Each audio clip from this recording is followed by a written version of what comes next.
Papa mummy के लिए best gift Saregama कारवा।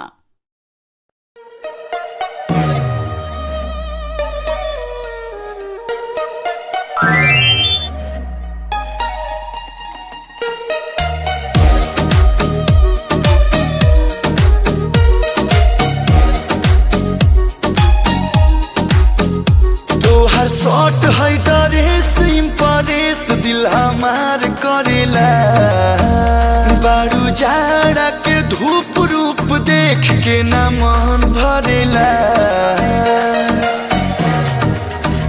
तोहर शॉट है ड्रेस इम्प्रेस दिल हमार करेला बारू जाड़ा के धूप रूप देख के न मन भरेला।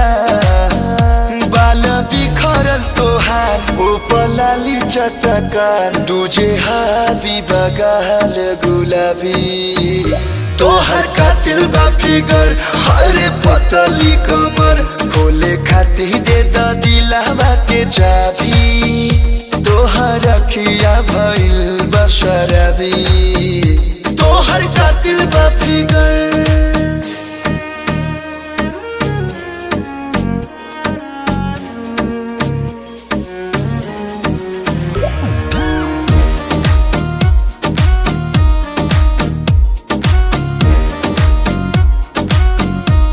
तोहर सूरत लगे मूरत न जरूरत बा सिंगारे के हमन ढरकल ह दिल पर कल खाली खोजे निहारे के।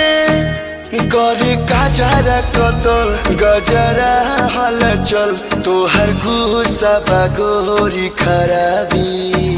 तोहर कातिल बा फिगर हरे पतली कमर खोले खाती दे द दिलवा के चाबी।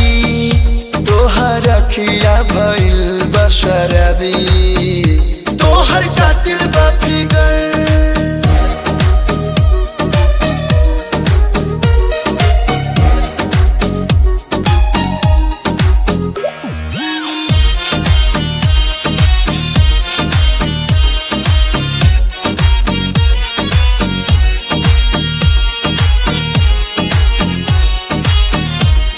करे घायल तोहर पायल प्रियांशु प्रिंस के दिलवा हो कहे कलुआ बांधिल पलुआ न कोनो बात गिलवा हो। तोहर सीन दिल के सोर दिल का छोटेला मोर नखरा लखनऊआ नवाबी। तोहर कातिल बा फिगर हरे पतली कमर खोले खाती दे द दिलवा के चाबी। तोहर अखिया भइल बशरबी तोहर कातिल बा फिगर।